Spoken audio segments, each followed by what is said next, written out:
आइए दोस्तों, CLAT examination आने वाला है। ऑलमोस्ट सभी के माइंड में एक बहुत बड़ी दुविधा सी बनी हुई है कि जीके में क्या पूछेंगे। तो आइए मैं आपको थोड़ा सा इस समस्या के थोड़ा सा समाधान दे देता हूँ। सब कुछ तो नहीं सॉल्व हो सकता है इस पूरी चीज़ में, लेकिन आप प्रिपरेशन से पहले एटलीस्ट ये आप काम कीजिएगा कि ये जो टॉपिक्स की लिस्ट मैं आपको दे रहा हूँ, आप इन टॉपिक्स पे एटलीस्ट एक बार नज़र ले लीजिएगा, और यदि आपने पढ़ा हुआ है तो इनको फिर से एक बार रिवाइज कर लीजिएगा। ठीक है, ये सारे कुछ हमारे एक्सपीरियंस के बेस पे हमने टॉपिक शॉर्ट लिस्ट किए हैं जिनके आने की प्रॉबिलिटी एग्जामिनेशन में काफ़ी ज़्यादा है। आइए उनको टॉपिक्स पे नज़र मार लेते हैं। इंटरनेशनल अफेयर का एक टॉपिक पक्का एग्जाम में आता है, तो इस पे रिलेटेड जो सेगमेंटेशन की है तो उसमें से ये टॉपिक आप देख सकते हैं। इजराइल पैलेस्टाइन वॉर है, इजराइल ईरान यूएस कॉन्फ्लिक्ट है, पाकिस्तान सऊदी पैक्ट है, अर्मेनिया अजरबैजान कॉन्फ्लिक्ट है, पाकिस्तान अफगानिस्तान कॉन्फ्लिक्ट है, कंबोडिया थाईलैंड है, और उसका नेपाल प्रोटेस्ट है।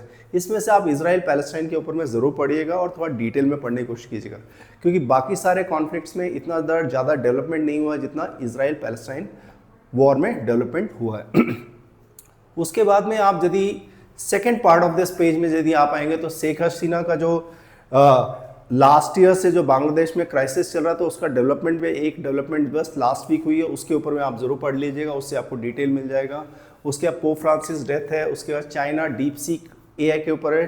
डीप सीक के ऊपर में एआई के जो कितने सारे रिसेंट डेवलपमेंट्स हो रहे हैं, उसमें से चाइना का जो डीप सीक था उसने काफ़ी ज़्यादा लास्ट 6 to 8 मंथ्स में काफ़ी सारा न्यूज़ बनाया था, तो इसलिए इंपॉर्टेंट बन जाता है। उसके बाद में आपका गाज़ा पीस प्लान है, जो मैंने बताया था इजराइल पैलेस्टाइन क्राइसिस में जो ज़्यादा डेवलपमेंट्स हुई हैं, तो उसमें गाज़ा पीस प्लान भी एक एस्पेक्ट है, जो कि अभी बस 2 दिन पहले ही ट्रम्प साहब ने एक नया पीस प्लान डेवलप किया है। ठीक है, तो वो उसके ऊपर में है, ये आप पढ़ लीजिएगा। उसके बाद first female PM in of Japan है, पेरिस एआई समिट है, ट्रम्प टैरिफ है, उसके बाद US withdrawal from the WHO है, India UK comprehensive economic trade agreement है, India Iran relation Chabahar port है। तो इसमें से आप ये सारे टॉपिक्स पे एक बार नज़र ले लीजिएगा। उसके बाद में आप जो है इसमें से टैरिफ के ऊपर में ज़रूर पढ़िएगा, क्योंकि इसमें क्या होगा कि हो सकता है ये जीके के साथ में तो आ सकता है, लेकिन हो सकता है इंग्लिश या रीजनिंग में भी आपके पास में इसके ऊपर पैसेज आ जाए। तो यदि आपने इसको थोड़ा सा अच्छे से पढ़ा होगा तो आपको बाकी सेक्शन में भी इसको हेल्प मिल सकती है। उसके बाद में यही है आपको जो इंटरनेशनल अफेयर में ध्यान देना है। उसके बाद में इंडिया नेपाल बॉर्डर इशू का आ जाता है, क्योंकि नेपाल भी एक डिस्टर्बेंस से गया है, बांग्लादेश में डिस्टर्बेंस हुआ, फिर नेपाल में हुआ, तो ये नेपाल में भी ऑफ लेटली लास्ट वीक भी आप देख सकते हैं काफ़ी डिस्टर्बेंस शुरू हो गया फिर से। इंडस वाटर ट्रीटी है, जो कि एक काफ़ी डिबेट में एक वाटर ट्रीटीज जो होती हैं ऑलवेज कम बैक करती हैं कि मतलब किसी भी रिलेशन में। सो इंडस वाटर ट्रीटी हो गया, बांग्लादेश के साथ में टेस्सा ट्रीटी हो गया, तो ये सारी चीज़ें इंटर रिलेटेड है। सर क्रीक हो गया, इजराइल ईरान कॉन्फ्लिक्ट हो गया। इजराइल ईरान कॉन्फ्लिक्ट मैंने आपको बताया था, जो इजराइल पैलेस्टाइन का जो क्राइसिस है उसको आप थोड़ा सा डेवलप करके पढ़िएगा, क्योंकि यदि आप केवल उतने कॉन्फ्लिक्ट तक ही रहेंगे तो क्वेश्चन थोड़ा सा एक्सटेंड हो सकता है, तो इस केस में आप फंस सकते हैं, तो इसलिए थोड़ा सा डेवलप करके उसको पढ़िएगा। उसके बाद नेपाल प्रोटेस्ट है, फिर गाज़ा पीस प्लान है। Yes, I think Gaza peace plan आपके लिए रिपीट हो गया, लेकिन आप याद रखिएगा। उसके बाद में आपके पास है इंटरनेशनल में समिट्स काफ़ी इंपॉर्टेंट हो जाते हैं, जो कि एक ब्रिक्स समिट है जो कि हो रहा है, उसके बाद G7 है, उसके बाद एशियन समिट है, SCO है, सार्क समिट है, बिम्स्टेक है, कोप 30 है। कोप 30 अभी आपके ब्राज़ील में कंप्लीटेशन की तरफ है, तो आप ज़रूर पढ़ लीजिएगा इसको, इसके आने की प्रॉबिलिटी काफ़ी हाई बन जाती है। NATO समिट है, तो समिट्स में आप ये वाले समिट्स जो हैं, BRICS summit, G7, ASEAN, SCO summit, SAARC, BIMSTEC, COP 30 और NATO आप एक बार पढ़ लीजिएगा, तो इससे आपको आइडिया हो जाएगा कि क्या आ सकता है। उसके बाद साइंस एंड टेक में एग्जाम मिशन जो है काफ़ी इंपॉर्टेंट बन जाता है। आपको पता है साइंस एंड टेक से डेफिनेटली एक टॉपिक आता है, तो उसमें से एग्जाम मिशन एक काफ़ी इंपॉर्टेंट टॉपिक है जिसके ऊपर में आपको हाईलाइट करना चाहिए। उसके बाद में आप देख पाएंगे कि ब्रह्मोस है, अग्निपी है, मिसाइल है, राफेल न्यू जनरेशन है, भारतीय अंतरिक्ष स्टेशन है, हम लोग भी इंटरनेशनल स्पेस स्टेशन की तरह ही प्लान कर रहे हैं, तो आप इसके ऊपर भी डिटेलिंग ले लीजिएगा। मैत्री 2 है, निसार मिशन है, इसरो हेवीएस्ट कम्युनिकेशन सैटेलाइट है, आर्टिफिशियल रेन है, क्लाउड सीडिंग है, एयर इंडिया प्लेन क्रैश है। तो आप इनमें से जो है ये सारे जो टॉपिक्स हैं, इसमें से जो इंपॉर्टेंट टॉपिक्स हैं उनकी आप सेगमेंटेशन देख सकते हैं based on the previous mock papers. आप जो भी टेस्ट लिख रहे हैं तो उसमें से भी आप थोड़ा सा फिल्टर कर सकते हैं। लेकिन आप किसी भी टॉपिक में बहुत ज़्यादा जो इंपॉर्टेंट टॉपिक्स है उसके ऊपर में आप क्या कर सकते हैं, उसके ऊपर में थोड़ा सा अपने आप को ज़्यादा डेप्थ में लेके जा सकते हैं ताकि आपका होल्डिंग उस पर रहे और जो एक डिफिकल्ट क्वेश्चन उस पैसेज में से पूछा जा रहा है तो उसके ऊपर में आप आंसर कर सकें। उसके बाद में आप आ जाइए पॉलिटी और इंडियन गवर्नमेंट में। आपके पास उम्मीद एक्ट हो गया, उसके बाद में वक्फ बोर्ड बिल हो गया, वाइस प्रेसिडेंट इलेक्शन हो गया, वाइस प्रेसिडेंट रेजिग्नेशन हो गया, इमरजेंसी के 50 ईयर, ये आपके लिए इंपॉर्टेंट बन सकता है क्योंकि इमरजेंसी का 50 ईयर कंप्लीटेशन हुआ है। उसके रिमूवल प्रोसेस ऑफ जज है, आर्टिकल 21 ऑफ द कॉन्स्टिट्यूशन है, rarest of the rare doctrine है, IT एक्ट 2000 है। तो ये सारे जो पॉलिटी रिलेटेड है इनको आप पढ़ लीजिएगा। इसमें बहुत ज़्यादा फैक्ट्स एंड फिगर्स आपको नहीं दिखेगा, लेकिन क्या होगा कि ये आपको स्टोरी फॉर्म में याद रखने के लिए बहुत इंपॉर्टेंट हो जाता है। ये आपको एग्जामिनेशन में हेल्प करेगा किसी चीज़ को आंसर करने के लिए। उसके बाद में ऑनलाइन गेमिंग रेगुलेशन है, ये इंपॉर्टेंट है आपका, ये लेटेस्ट डेवलपमेंट हुआ है तो ये इंपॉर्टेंट आर्टिकल है, ये ज़रूर पढ़िएगा आप। 130th कॉन्स्टिट्यूशनल अमेंडमेंट बिल है। और उसके बाद यूनिफॉर्म सिविल कोड है, मणिपुर प्रेजेंट रूल, ये भी बहुत इंपॉर्टेंट आर्टिकल है, मणिपुर क्राइसिस बहुत इंपॉर्टेंट है। उसके बाद जस्टिस हेमा कमेटी हो गया, इनकम टैक्स चार्जेस हो गया। उसके बाद में आपके नेशनल टॉपिक्स में आप पकड़ लीजिए, कास्ट सेंसस हो गया। कास्ट सेंसस एक इम्पॉर्टेंट बन जाता है क्योंकि अभी जो है इलेक्शन से पहले काफ़ी सारे स्टेट्स में नहीं कहूँगा, बिहार में हमने एक SIR करके एक इवेंट चलाया था, उसके बाद ये कैलकाटा में होने वाला है और एक और स्टेट में इसको रेप्लिकेट करने वाला है, तो ये इंपॉर्टेंट बन जाता है। First digital literate state Kerala, Pahalgam attack, ये इंपॉर्टेंट हो जाता है। ऑपरेशन सिंदूर, ये काफ़ी इंपॉर्टेंट है, ये एग्जामिनेशन में काफ़ी हाई प्रॉबिलिटी है ऑपरेशन सिंदूर की और एग्जाम मिशन जो है उसके बारे में क्वेश्चन आने का। उसके बाद India bid to the Commonwealth game हो गया, न्यू चीफ जस्टिस हो गया। उसके बाद में आपके पास में सर क्रेक हो गया, ये आपके साथ में शायद रिपीट हो जाता है। कुंभ मेला हो जाता है, India free trade agreement with UK आ जाता है।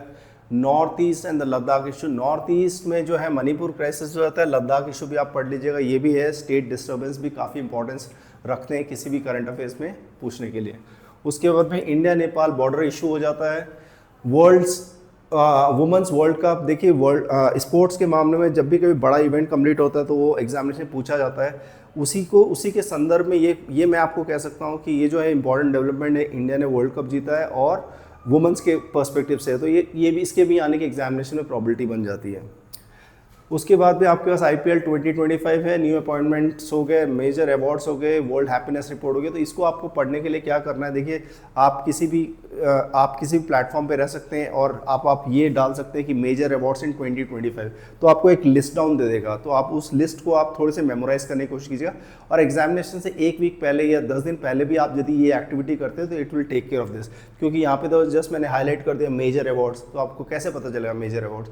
तो आप क्या कर सकते हैं, आप सिंपल से गूगल में जाके बैठ सकते हैं और मेजर अवार्ड्स और 2025 आप देखिए, उसमें से फिल्टर आउट करके पढ़ लीजिए बस स्टार्टिंग के 10-15, क्योंकि अवार्ड्स तो मिलते ही रहते हैं हर रोज़, हर रोज़ कहीं ना कहीं पे अवार्ड सेरेमनी होता है। वो सब एग्जामिनेशन पॉइंट ऑफ व्यू से इंपॉर्टेंट नहीं है और उसको भी आप फिल्टर आउट करने के लिए आप क्या कर सकते हैं, ChatGPT और लाइक ऑफ प्लेटफॉर्म को आप असिस्टेंस ले सकते हैं और उसमें डाल सकते हैं कि इन सारे अवार्ड्स में से कौन से अवार्ड के पूछने की प्रॉबिलिटी है, तो वो भी आपको फिल्टर करके 20% डेटा दे देगा। उसके बाद में आपके पास में इंडेक्सेस है, इंडेक्सेस में NIRF रैंकिंग हो जाता है, स्वच्छ सर्वेक्षण रिपोर्ट है, ये इंपॉर्टेंट बन जाता है। ग्लोबल जेंडर इंडेक्स इंपॉर्टेंट, ये दोनों आर्टिकल इंपॉर्टेंट हो जाता है। ह्यूमन डेवलपमेंट इंडेक्स इंपॉर्टेंट हो जाता है। वर्ल्ड हैप्पीनेस रिपोर्ट इंपॉर्टेंट हो जाता है। और हिस्टोरिकल पॉइंट ऑफ व्यू से 50 year of emergency is definitely important topic to address on. 50 year of cities, 150 year of Vande Mataram, this is also important article to address on. 30 years of WTO, 25 years of Uttarakhand and 100 year of RSS। तो ये आपके लिए important article बन जाते हैं। Books and the prices में Booker's prize हो जाता है, इंटरनेशनल बुकर्स प्राइज हो जाता है, नोबल अवार्ड हो जाता है। ये आप तीनों चीज़ों पे नज़र रख सकते हैं। राइसर साइट, रामेश्वरम साइट होना चाहिए था, ये मेरे ख्याल से रामेश्वरम साइट होना चाहिए था। और उसका यूनेस्को वर्ल्ड हेरिटेज साइट्स है और ये लद्दाख है, जो कि आप इन्वायरमेंट पॉइंट ऑफ व्यू से ये सारे टॉपिक के ऊपर आप थोड़ी सी जानकारी ले सकते हैं। उसके बाद स्पोर्ट्स में आप आ जाइए, वुमेंस वर्ल्ड कप मैंने 2025 आपको बताया था, वो इंपॉर्टेंट बन जाता है। उसके India bid for the Commonwealth games, इसको आप थोड़ा सा ओलंपिक पर्सपेक्टिव से भी पढ़ने की कोशिश कीजिए, क्योंकि India is also trying to bid for the Olympics as well, ठीक है। उसके बाद डी कुगेश एंड दिव्या देशमुख जो चेस रिलेटेड हैं, इनके इनके रिलेटेड आप पढ़ सकते हैं। डिफेंस एंड सिक्योरिटीज़ में ब्रह्मोस, अग्निपी और राइफल के बारे में आप पढ़ सकते हैं। तो मोटा मोटा ये सारे आपके पास में आर्टिकल थे जो कि आपको पढ़ने चाहिए और ध्यान रखने चाहिए कि एग्जामिनेशन पॉइंट ऑफ व्यू से। तो क्या है कि आपने जितनी भी पढ़ाई की है बहुत अच्छी बात है, और आपको यदि कुछ भी होता है कि मतलब कन्फ्यूजन होती है मन में कि एग्जाम में वो आएगा या नहीं आएगा, वो सब चीज़ों को आप साइड में रख दीजिए, उसके बारे में आप ज़्यादा मत सोचिए। आपने जितनी भी पढ़ाई की है उसी में से डेफिनेटली एग्जामिनेशन में पूछा जाएगा। क्योंकि मुझे याद है मेरे टाइम में क्या होता था, एग्जामिनेशन के लिए मैं जीके के लिए अपनी तैयारी करके जाता था, और मुझे हमेशा एक एप्रीहेंशन बना रहता था जो मैंने पढ़ा है क्या वो एग्जाम में आएगा या नहीं आएगा। तो वो एप्रीहेंशन जैसे ही मैं एग्जाम में जाता था मैं देखता था कुछ क्वेश्चंस जो उन्होंने पूछे वो मुझे आते हैं। तो आप ये लगा के चले जो भी एग्जामिनेशन की तैयारी आप कर रहे हैं उसमें जो भी आपने जीके का तैयार किया तो वो उन्हीं में से वो सारे क्वेश्चंस पूछे जाएंगे। आप ऐसा लेके पढ़ाई कीजिए और कोशिश कीजिए कि ये सारे जो टॉपिक की लिस्ट हमने इसमें डाली है और आपके टेलीग्राम चैनल में हमने ये लिस्ट को फ्लोट कर दिया, आप उसमें से ले लीजिएगा और उसके पीडीएफ भी अवेलेबल है, वो भी आप वहाँ से डाउनलोड कर सकते हैं।